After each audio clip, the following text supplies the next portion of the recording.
Hello students, how are you? I hope all of you are fine. So student, in the last part of the video, we have solved exercise 7.2, question number 5, 6 and 7, okay? And in the last part I told you that in the next part I will solve question number 8, 9 and 10, okay? So today we will going to start from question number 8, okay? So what is question number 8 students? See, it is exercise 7.2 from NCERT, question number 8. Now what it is? If A and B are -2, -2 and 2, -4 respectively, okay?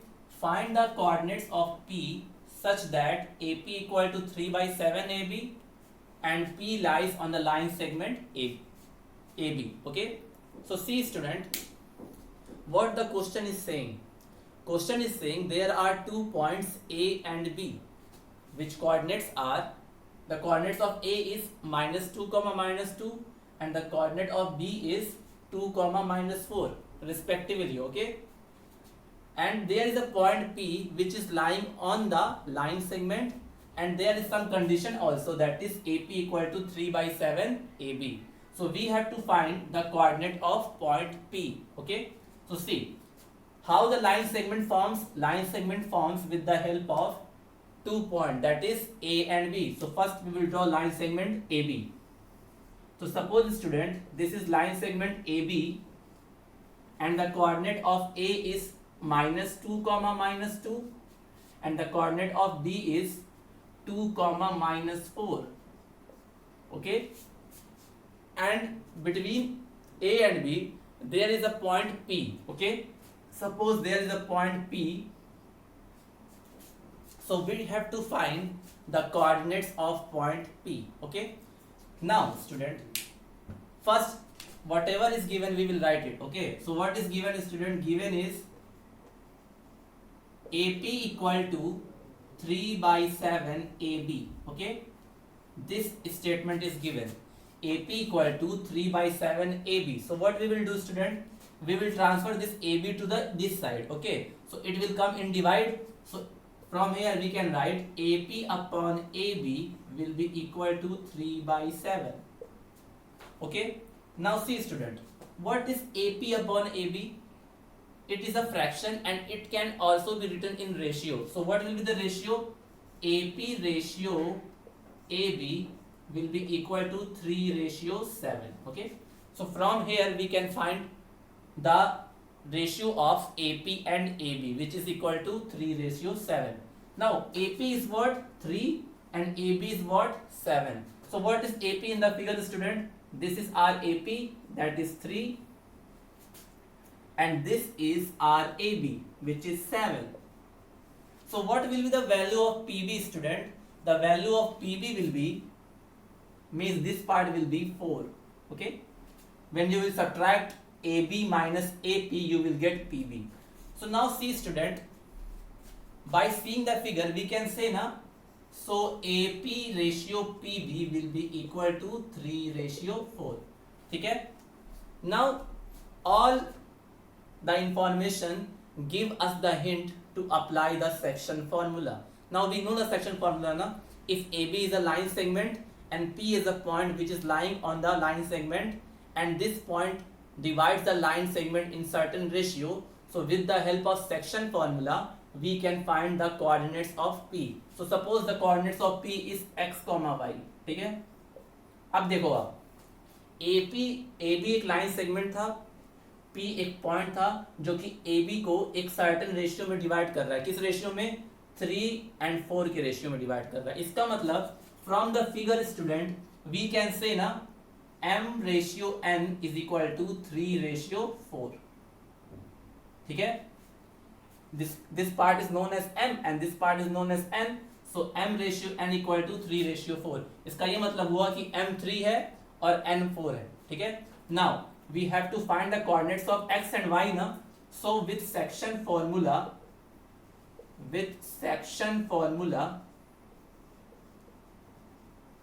what is section formula? X equal to M x2 plus N x1 upon m plus n.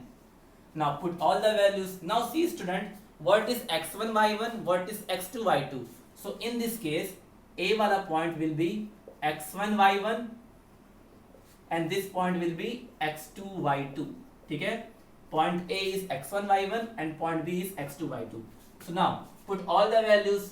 M is what? 3, x2 is 2. See, x2 is 2 plus n is 4 and x1 is minus 2 divided by 3 plus 4 because m is 3 and n is 4.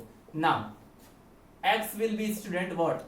3 to the 6 and 4 to the 8 and minus it is, so minus 8 upon 7. So the value of x will come minus 2 by 7. Okay. Now similarly we can also find y also. So now y will be equal to, the formula of y is m into y2 plus n into y1 divided by m plus n. Now in this case also put all the values. So y will be equal to, m is 3, y2 is minus 4. So I will put in bracket. Now n is 4 and y1 is minus 2 divided by 3 plus 4. So now students see, what will be the value of y? Y will be 3 into minus 4, it is minus 12 and 4 to the 8, that is minus 8 because plus minus minus upon 7. So y will be equal to minus 20 upon 7. ठीक है, y will be equal to minus 20 upon 7. See, minus 12 and minus 8 will become minus 20 by 7. So for point P we have calculated x also, which was equal to minus 2 upon 7, and for y also we have calculated minus 20 upon 7. So what will be the coordinates of x, coordinates of point P? So in the final answer you will write from here, after that point you will write here, you will write this. So coordinates of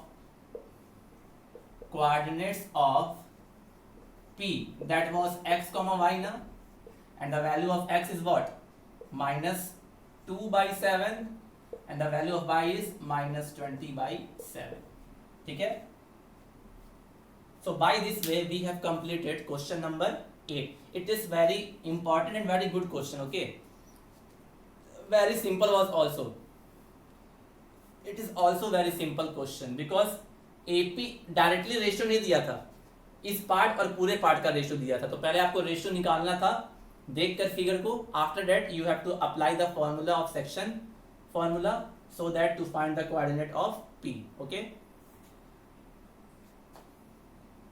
so student, after this question 9 comes. Question 9 is same as question number 2 I think. आपको मैंने एक question कराया था student, trisection, और मैंने ये बताया था ट्राइसेक्शन जब कोई एक लाइन सेगमेंट 3 इक्वल पार्ट में डिवाइड होती है तो उसको ट्राइसेक्शन बोलते हैं. आपको पता है बाइसेक्टर जो 2 पार्ट में डिवाइड करे, ट्राइसेक्टर जो 3 पार्ट में डिवाइड करे. और क्वेश्चन में कभी कभी ये भी आता है कि एक लाइन सेगमेंट को 4 इक्वल पार्ट में डिवाइड किया जा रहा है तो उसके सारे पॉइंट्स का कोऑर्डिनेट फाइंड करिए. Okay, I will give you the hint. Okay, I will not solve that question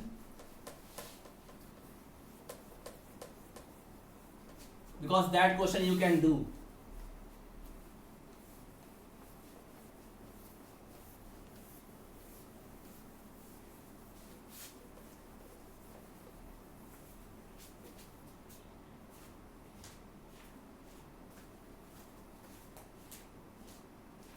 देखो student, what is question number 9. I can give you the hint. Question number 9 ये कह रहा है कि एक लाइन सेगमेंट है जो कि ए और बी को ज्वाइन करने से बन रहा है. ठीक है, मान लो एक लाइन सेगमेंट है ए बी जिसमें ए का कोऑर्डिनेट है -2,2 एंड बी का कोऑर्डिनेट है 2,8 और इसको 4 इक्वल पार्ट में डिवाइड करना है. तो 4 इक्वल पार्ट में कितने पॉइंट्स आ जाएंगे? मान लो ये पॉइंट है P, then Q, then R. देखो अगर 3 पॉइंट आएगा तो उसको 4 इक्वल पार्ट में डिवाइड करेगा. देखो 4 पार्ट हो गया ना, AP, PQ, QR and QB, this part, this part, this part and this part all are equal, ठीक है। तो हमको इन सारे पॉइंट्स का क्या बताना है, कोऑर्डिनेट बताना है, ठीक है। तो हमको इन सारे पॉइंट P Q R का कोऑर्डिनेट बताना है और यहाँ पे ये गिवन होगा कि AP will be equal to PQ will be equal to QR will be equal to RB, ठीक है। ये सारे आपस में इक्वल है और मैंने आपको बताया था student, when all parts are equal their ratio is always 1:1, means इन सभी पार्ट का जो रेशियो होगा स्टूडेंट, ये भी कितना होगा 1, ये भी कितना होगा 1,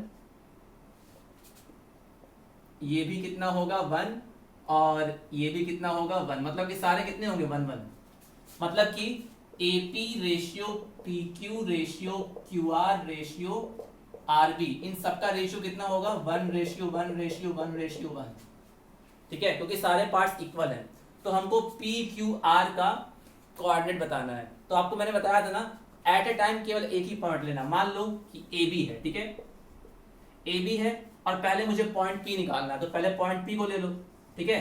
अब देखो A से P तक कितना था 1 और P से लेकर B तक कितना था 1 + 1 + 1, इट मींस 3, ठीक है। और आपको ये वाला पॉइंट पता ही है, A और B आपको पता ही है, ठीक है। तो क्या आप सेक्शन फॉर्मूला लगा के यूज करके क्या P का कोऑर्डिनेट फाइंड कर सकते हो? डेफिनेटली आप फाइंड कर सकते हो P का कोऑर्डिनेट। यहाँ पर M कितना हो जाएगा 1 और N कितना हो जाएगा 3, तो आपको P मिल जाएगा। सेकंड केस में क्या लोगे आप, केवल Q ले लेना। सेकंड केस में आप क्या लोगे Q, तो A से लेकर Q तक कितना है 2 और Q से लेकर B तक भी कितना है 2, तो यहाँ पर M 2 हो जाएगा, N भी 2 हो जाएगा, तो इस केस में Q का निकल जाएगा।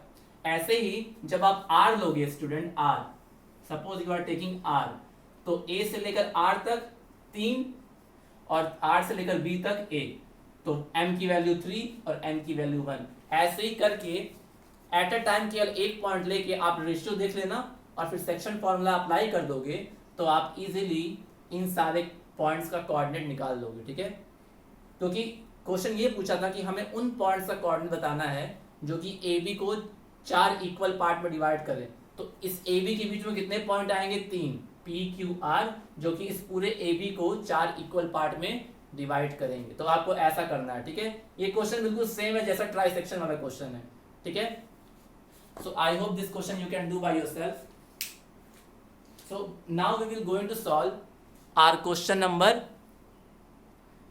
10, okay?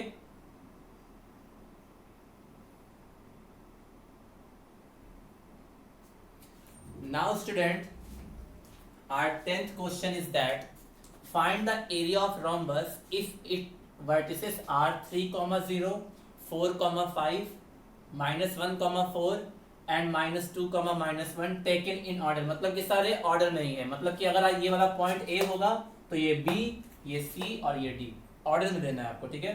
So suppose first I draw a rhombus, figure उतना अच्छा नहीं बना है but you can understand. Suppose it is a rhombus ABCD and it's coordinates, its vertices are A, B, C and D. So suppose A is 3,0,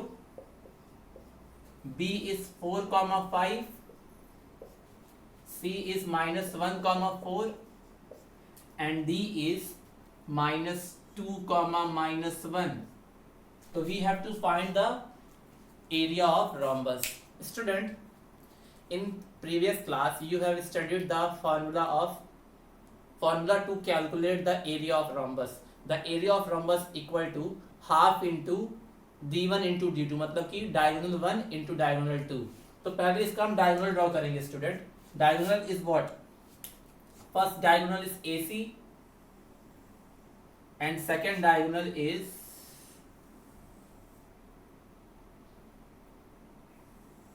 BD, okay? So first we have drawn the diagonal, okay? So what we will write starting में, so let ABCD be a rhombus, okay? Let ABCD be a rhombus, ठीक है। और vertices को तो लिख ही दिया है ABCD, तो लिखने की जरूरत नहीं है, चाहो तो आप लिख भी सकते हो या फिगर में दिखा दोगे तो अंडरस्टूड है। तो इसमें डायगोनल कौन कौन सा है, क्या लिखोगे, ज्वाइन AC एंड BD, ठीक है। और AC BD क्या है, इस फिगर में जो AC है और BD है वो दोनों क्या है, डायगोनल। सो अगर हम लोग दोनों डायगोनल की वैल्यू निकाल ले तो हम लोग क्या उसका एरिया निकाल सकते हैं रोम्बस का, बिल्कुल निकाल सकते हैं, ठीक है। तो पहले हम लोग डिस्टेंस फॉर्मूला का यूज करके डायगोनल AC निकालेंगे, उसके बाद डायगोनल BD निकालेंगे, उसके बाद फॉर्मूला इंपुट करके उसका एरिया निकाल लेंगे। So what will be the value of AC? AC will be what? We can apply the distance formula ना, that is x2 minus x1 square plus y2 minus y1 square, और यहाँ bracket में देना distance formula, ठीक है, क्योंकि distance formula से हम लोग इसकी वैल्यू निकाल सकते हैं, ठीक है। तो अब देखो AC में ना, इसको पहले आप AC को देखो, ठीक है। इसमें मान लो ये हमारा क्या है, x1 y1, और ये मान लो हमारा क्या है, x2 y2, क्योंकि पहले हम लोग AC निकाल रहे हैं, तो इसको मान लिया x1 y1, इसको मान लिया x2 y2। तो पुट कर दो वैल्यू इस फॉर्मूले में, तो what will B AC? AC will B x2 कितना है, -1, x1 कितना है, 3, तो -1 एंड -3 का स्क्वायर प्लस y2 कितना है, 4 एंड y1 कितना है, 0, तो इसका square. So what will be the value of AC? अब ध्यान देना, -1 और -3 हो जाएगा -4 ना, इस पूरे की वैल्यू -4, और -4 का स्क्वायर विल बी 16, और इसका भी स्क्वायर क्या हो जाएगा, 16। तो यहां से स्टूडेंट AC की वैल्यू कितना आ गई, √32, और इसको जब आप सिंप्लीफाई करोगे स्टूडेंट, तो you will get AC will be equal to 4√2 units, ठीक है, क्योंकि यहाँ पे यूनिट तो मेंशन नहीं है तो केवल यूनिट लिख देते हैं। तो इस तरह से हम लोगों ने AC की वैल्यू, पहले डायगोनल की वैल्यू निकाल ली, ठीक है। और यहाँ पे आप देखिए ना ज्वाइंट AC एंड BD, तो इसको लिख देना दे आर डायगोनल्स, ठीक है, दे आर डायगोनल्स, आपको दिख भी रहा होगा डायगोनल्स है, तो दे आर डायगोनल्स। तो AC की वैल्यू 4√2 आई।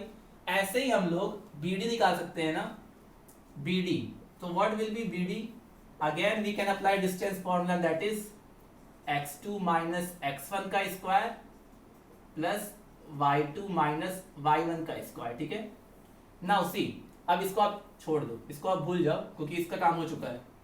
अब हमें BD निकालना है, तो अगर हमें BD की डिस्टेंस निकालनी है, तो अब इसको मान लो आप x1 y1, और इसको मान लो आप x2 y2, ठीक है। देखो पहले AC निकालना था, तो इसको हम लोग नेग्लेक्ट कर दिए थे, B और D को, तो इसको माना था x1 y1, इसको माना था x2 y2। अब BD निकालना है, तो इन दोनों को भूल जाओ, केवल देखो कि BD है, तो इसको मान लो x1 y1, इसको मान लो x2 y2। तो जब पुट करोगे आप student, so what you will gate, BD will be equal to, see, in this case x2 is -2, and उसके बाद माइनस है, उसके बाद 4, सो -2 एंड -4 का स्क्वायर प्लस, नाउ y2 कितना है, -1 एंड -5 का स्क्वायर, ठीक है। सो नाउ सी स्टूडेंट, ये कितना होगा, -2 एंड -4, -6, और -6 का स्क्वायर 36, प्लस ऐसे ही -1 और -5, -6 और -6 का square 36। So what will be the value of BD? BD value will be 72 √72, और जब आप इसको सिंप्लीफाई करोगे तो आएगा 6√2 यूनिट्स, ठीक है। आप कर लेना, इतना ही आएगा। इसको सॉल्व किया तो 4√2 यूनिट्स आया था, एंड BD की वैल्यू आई थी 6√2 यूनिट्स। अब हमारा काम हो गया, okay. Now we have to put the formula, okay. First you note down these things. Now with the help of distance formula, we have got the value of diagonal AC and BD. So अब इसके बाद मैं erase करने जा रहा हूं student.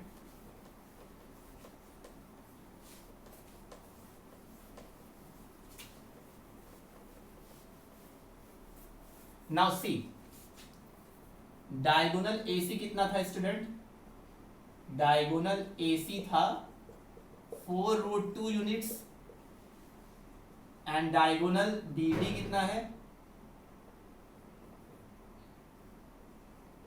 Diagonal BD equal to 6√2 units. So we have to find the area of rhombus. So we know that area of rhombus which is ABCD equal to half into diagonal 1 into diagonal 2. We know this formula. What is diagonal 1? Diagonal 1 was AC and diagonal 2 was BD. Now put the value. So AC was 4 root 2 and BD is 6 root 2. ठीक है? Now area equal to, I am going to erase this. Okay. Now area will be equal to what? अब देखो नीचे 1/2 है. Now 4 into 6 कितना हो गया? 24 and root 2 into root 2 will become 2. So that 2 will be cancelled. So area will be what? 24 unit square. ठीक है? तो यानी कि rhombus ABCD का एरिया कितना आया? 24 units square. Okay? So by this way student, we have solved exercise 7.2 and by this way also we have solved this chapter also. Only one question is left which I am going to tell you. After that this chapter will be over. Okay? So please note down it.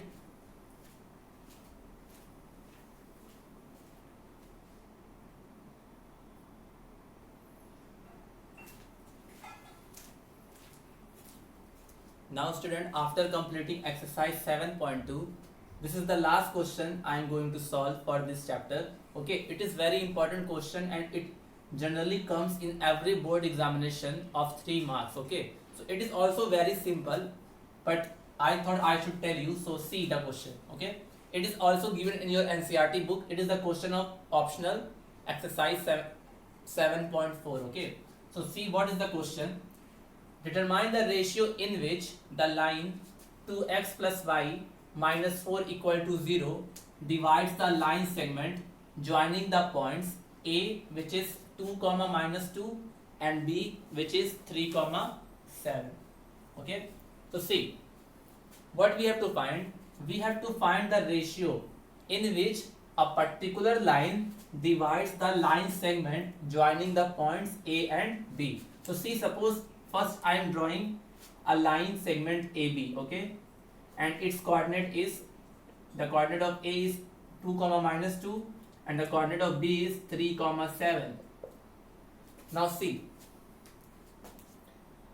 suppose this is a line segment AB which coordinate, the coordinate of A is 2 comma minus 2 and the coordinate of B is 3 comma 7. This line segment is divided by a line, and what is the line?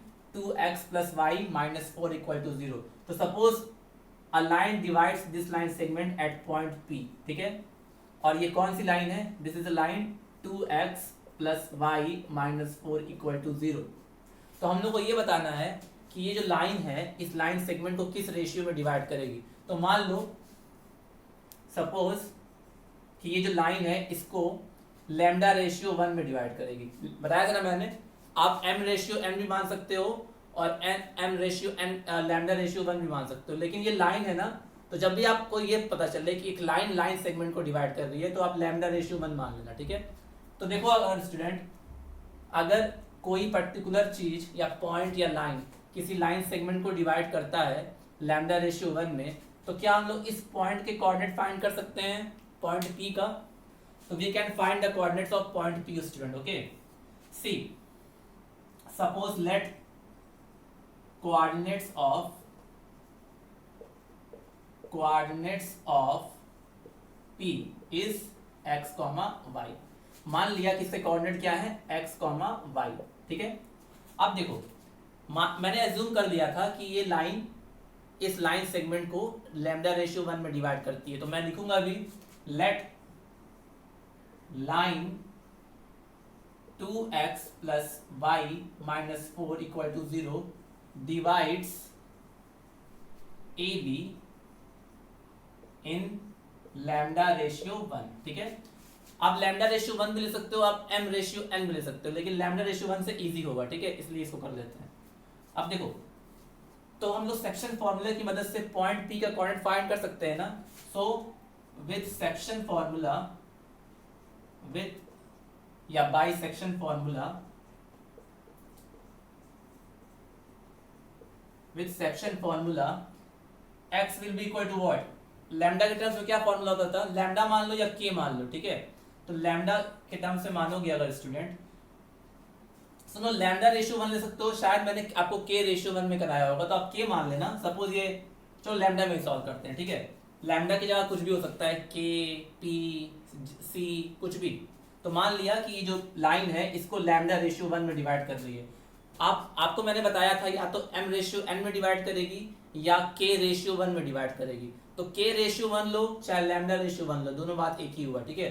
तो जब इसको करेंगे तो formula होता था lambda x2 plus x1 upon lambda plus 1, ये x का हो गया, और y का क्या होता है lambda y2 plus y1 upon lambda plus 1।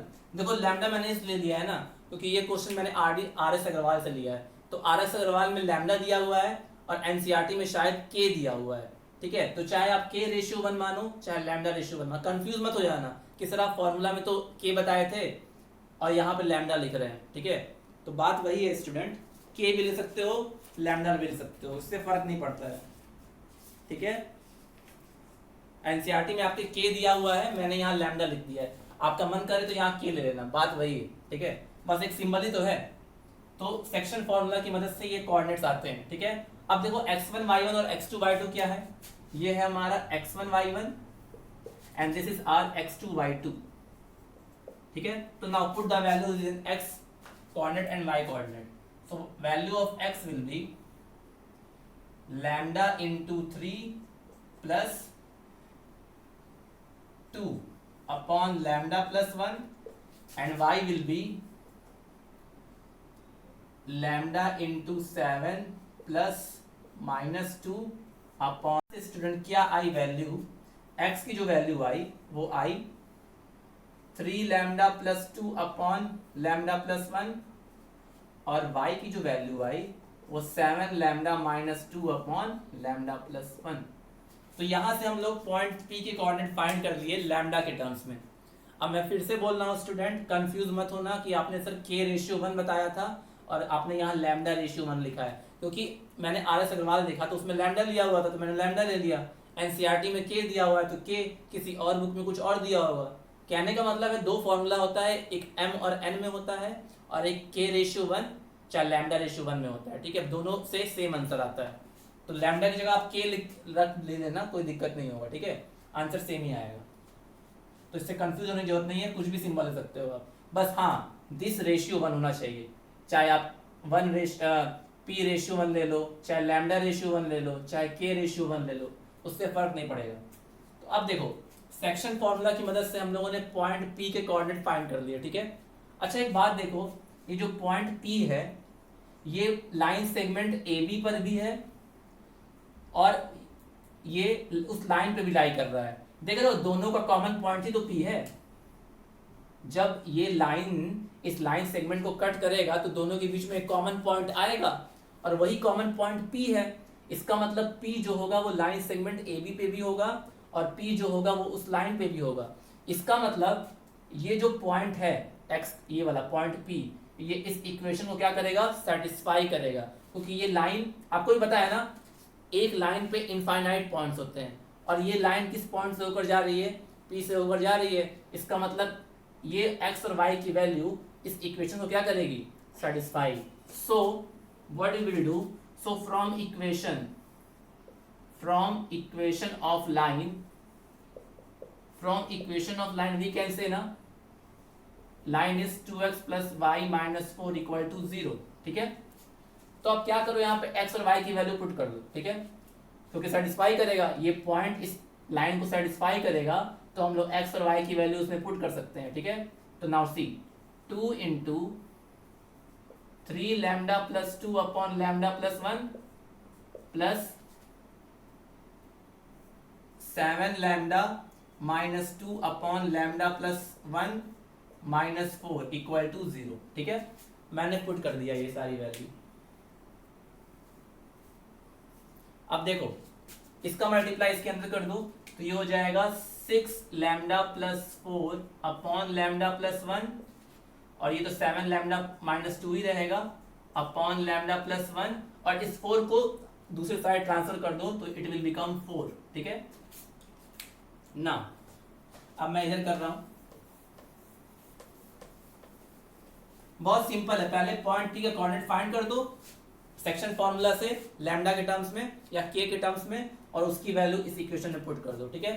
तो जब पुट कर दिया हम लोगों ने तो देखा, अब देखो क्या आया, 6 lambda plus 4 upon lambda plus 1 and plus 7 lambda minus 2 upon lambda plus 1 equal to 4, ठीक है। अब देखो एलसीएम क्या हो जाएगा, लैम्डा प्लस 1, देखो लैम्डा बनाते कैसे हैं, ऐसे और ऐसे, या आप ऐसे ऐसे भी कर सकते हो, ठीक है। ये साइंस में भी यूज हुआ होगा, आपने देखा होगा फिजिक्स में। तो 6 lambda plus 4 plus 7 lambda minus 2 equal to 4। Now 6 lambda and 7 lambda will be 13 lambda, और 4 plus 4 and minus 2 will be plus 2 equal to lambda plus 4 equal to 4। now इसका मल्टीप्लाई इस साइड कर दो तो 13 lambda plus 2 will be equal to 4 lambda plus 4, ठीक है। अब देखो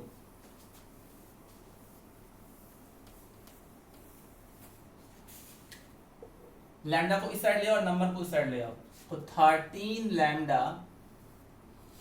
minus 4 lambda equal to 4 minus 2। Now 13 minus 4 9 lambda equal to 2, so lambda will be equal to 2 by 9, और लैम्डा को हम ले सकते हैं lambda upon 1 is equal to 2 by 9। So इससे ये हुआ कि लैम्डा रेशियो 1 कितना आया, 2 रेशियो 9। तो यानी कि ये लाइन इस लाइन सेगमेंट को 2 रेशियो 9 में डिवाइड करेगी। आप अपना आंसर एक बार वेरीफाई कर लेना, 7.4 का क्वेश्चन नंबर 1 है ये, हाँ सही है, ठीक है। तो इस तरह हम लोगों ने रेशियो निकाल लिया, ठीक है, लैम्डा रेशियो 1 कह लो या के रेशियो 1 कह लो। तो देखो ये बहुत इंपॉर्टेंट क्वेश्चन है, क्या था कि एक लाइन जो है एक लाइन सेगमेंट को डिवाइड कर रहा है, तो जब डिवाइड करेगा तो हम लोग पहले क्या किए कि मान लो उसको लैम्डा रेशियो 1 या के रेशियो 1 में डिवाइड कर रहा है, ठीक है। तो सेक्शन फॉर्मूला की मदद से जो के वाला मैंने फॉर्मूला बताया था उससे आप एक्स और वाई निकाल लो। अब जब एक्स और वाई निकल जाएगा तो ये वाली जो लाइन है वो इस पॉइंट से होकर जा रही है, इसका मतलब ये पॉइंट P इस लाइन को सेटिस्फाई करेगा। तो हम लोग x के जगह पर उस पॉइंट की वैल्यू पुट कर दें अगर x और y की जगह पर, तो हमें लैम्डा की वैल्यू मिल जाएगी, और जब लैम्डा की वैल्यू मिल जाएगी तो हमारा रेशियो मिल जाएगा, ठीक है। मतलब कि पहले आपको पॉइंट P निकालना है जिसमें x की वैल्यू पता चल जाएगी, y की वैल्यू पता चल जाएगी, कैसे, सेक्शन फॉर्मूला से, और उस x और y की वैल्यू किसमें पुट कर देना है, इस लाइन के इक्वेशन में। उससे आपको k की वैल्यू मिल जाएगी या लैम्डा की वैल्यू मिल जाएगी, और अंत में आपको रेशियो मिल जाएगा, ठीक है। तो इस तरह student we have finished our chapter number 7 coordinate geometry, that is more than sufficient to solve the questions. I hope you are solving, okay. So please, I think in your unit test first 8 chapter is coming, so complete your work as quick, okay, as possible, okay. So I hope you understand all the topics whatever I taught you. So in the next part, in the next video we will going to start our new chapter, okay. So till then students, have a nice day, take care, thank you.